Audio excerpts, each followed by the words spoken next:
Hello, bachcho. Let us see this question. Question say that let D1, D2, D3 be three mutually exclusive digits. Let S be the set of observable system of the digit.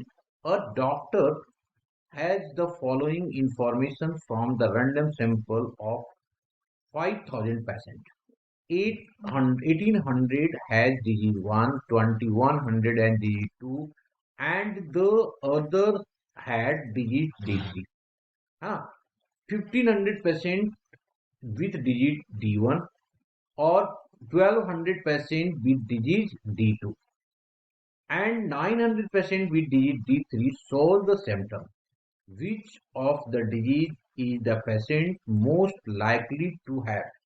अब इसमें सबसे पहले तो की concept की बात कर लेते हैं। तो मैंने की कंसेप्ट लिखा यहाँ पे, की कंसेप्ट और इसमें जो हम लोग यूज करेंगे वेज थ्योरम, तो वेज थ्योरम के बारे में लिख देते हैं, है ना।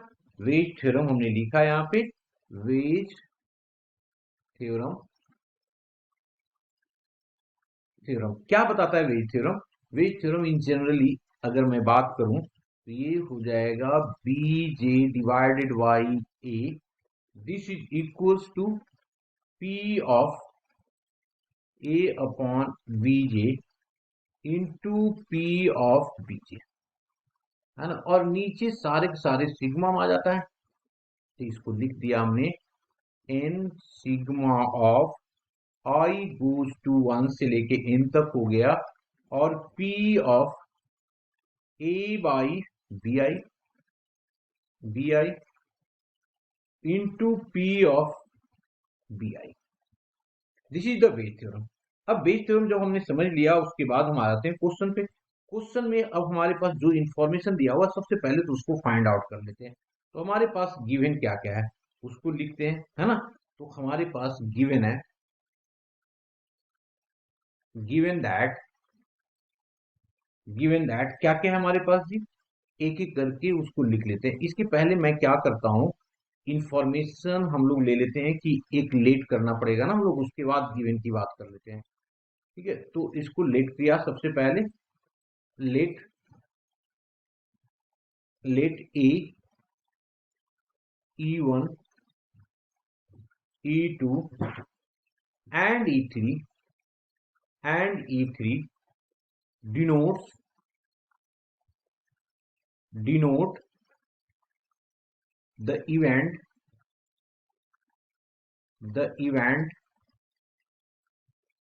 that the patient should, the patient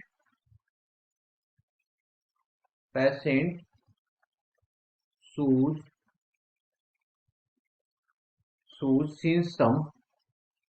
symptom symptoms as has has disease disease D1, has disease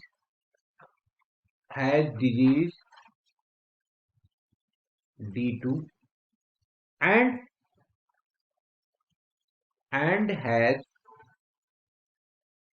disease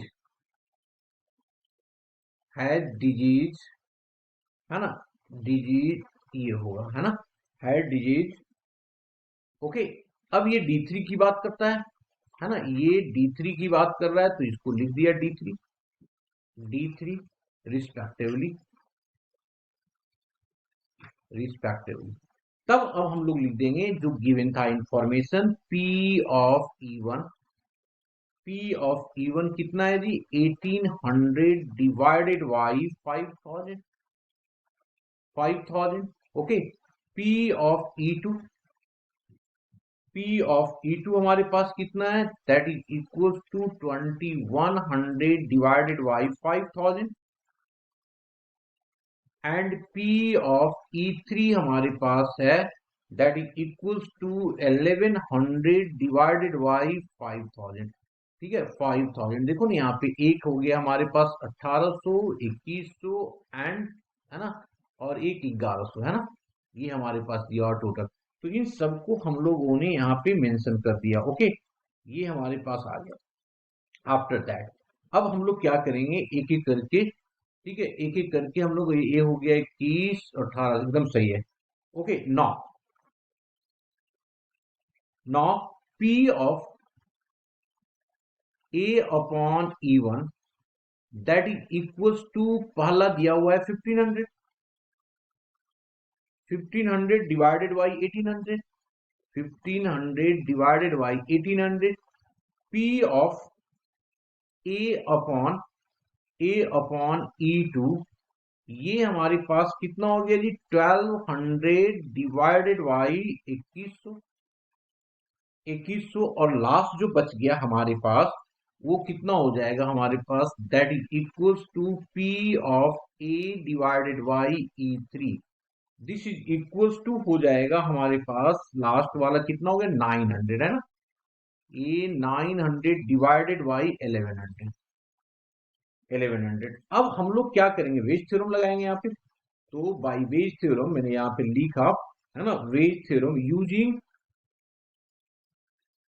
using Bayes theorem, already discuss किया हुआ वेज थ्योरम हम लोगों ने, veg theorem.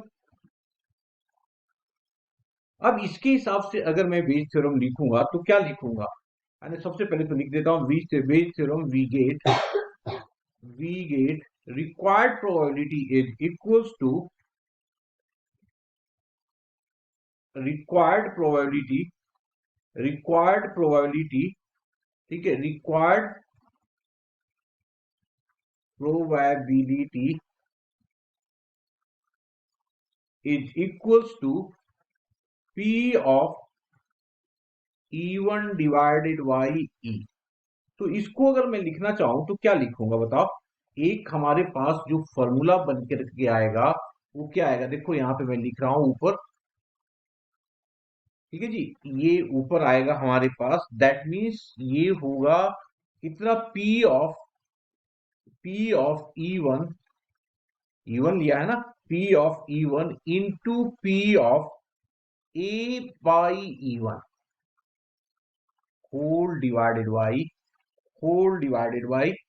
P of E1 into P of A by E1 plus of P of E2 into P of A by E2। Next जो होगा हमारे पास, that is equals to P of E3 into P of A by E3। अब सारी value हमारे पास है ना, सारी वैल्यू हमारे पास है, इन सारी वैल्यू को यहाँ पे रख देते हैं। तो दिस इज इक्वल्स टू हो गया कितना, 1800 डिवाइडेड बाई 5000 इंटू आ गया ये 1500 डिवाइडेड बाई 1800। अब नीचे में तीनों को लिखेंगे जी, तो पहला तो सेम ही होगा हमारे पास, ये हो गया 1800 डिवाइडेड बाई 5000 इंटू इंटू आ जाएगा 1500 डिवाइडेड बाई 1800 प्लस हो जाएगा नेक्स्ट वाला 2100 डिवाइडेड बाई 5000 इंटू आ जाएगा 1200 डिवाइडेड बाई 2100 प्लस नेक्स्ट आ गया हमारे पास 1100 डिवाइडेड बाई 5000 इंटू हो गया 900 डिवाइडेड बाई 1100। अब इसमें से देखो बहुत सारे चीज कैंसिल आउट हो रहा है ना, देखो यहाँ पे ये वाला इससे, ये वाला इससे कैंसिल आउट हो रहा है, यहाँ पे भी ये कैंसिल आउट हो रहा है, ये भी कैंसिल आउट हो रहा है, यहाँ से देखो दो दो जीरो कैंसिल सब में हो रहा है ना, दो दो जीरो सब में कैंसिल आउट हो रहा है, यहाँ भी दो जीरो कैंसिल आउट हो रहा है, यहाँ भी दो जीरो कैंसिल आउट हो रहा है। तो अब हमारे पास बचा कितना, 15/50 ऊपर। तो टोटल को जब सॉल्व कर दोगे तो ये आ गया हमारे पास 15 divided by 15 plus of 12 plus of 9, क्योंकि 15 एलसीएम में नीचे भी आ रहा है तो 15 तो कैंसिल आउट हो जाएगा ना 50। तो ये आ गया हमारे पास 15 डिवाइडेड बाई 36, तो 3 से कैंसिल आउट हो जाएगा, तो 5/12। अब हमें नेक्स्ट निकालना है, तो नेक्स्ट वाले में हम लोग क्या निकालेंगे, P ऑफ, अभी निकाला हम लोगों ने E1 बाई E2, तो अब निकालेंगे E2 बाई E1। अब इसमें E2 बाई E1 लेंगे तो ये वाला पोर्शन ऊपर आ जाएगा, ये वाला पोर्शन ऊपर आएगा, तो ये वाला ऊपर आएगा, तो इसमें देखो ना 15 बचा था, तो यहाँ पे क्या बच जाएगा 12। तो इस वाले केस में 12 बचेगा और नीचे डिनोमिनेटर में तो सेम ही आएगा, तो नीचे डिनोमिनेटर आ गया 15/12 प्लस 9, तो ये आ गया 12/36। दिस इज इक्वल्स टू 12×3 = 36, तो 1/3। क्लियर हो गया ना? फिर से मैं दोबारा बोल रहा हूँ कि भाई E2 वाला जो केस है, देखो ये E2 वाला ये है, तो इसमें सारा कुछ कैंसिल आउट, सिर्फ देखो यहाँ पे 15 बचा तो 15 लिखा था, तो यहाँ पे बचेगा कितना 12 बचेगा, और डिनोमिनेटर में बाकी सब कुछ सेम होगा। नेक्स्ट जो हम लोग लेंगे यहाँ पे, this is equals to next portion, वो हमारा होगा P of E3 by E1, uh sorry uh E3 by A. अब E3 बाई ए में क्या आएगा, ये वाला पोर्शन आएगा, इस वाला पोर्शन आएगा, तो इसका मतलब 9 ऊपर आ जाएगा, और डिनोमिनेटर में सारा सेम होगा, मतलब 15 प्लस 12 प्लस 9, दैट इज 9, और नीचे हो गया 36, तो 9×36, तो ये आ गया 1/4। ये हमारा 1/4 हो गया। अब पूछा गया क्या कि कहता है कि which of the disease is the patient most likely, मतलब सबसे ज्यादा लाइकली कौन कर रहा है, तो देख ही लिए ना कौन सा मोस्ट लाइकली है, तो मैं लिख देता हूं as P of E1 by A is maximum,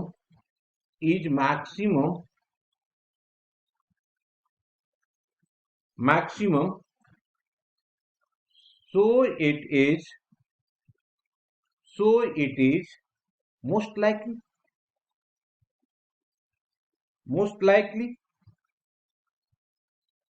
most likely that the person, है ना, that the person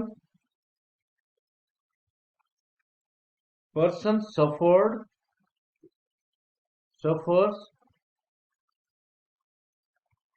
from the disease one, from the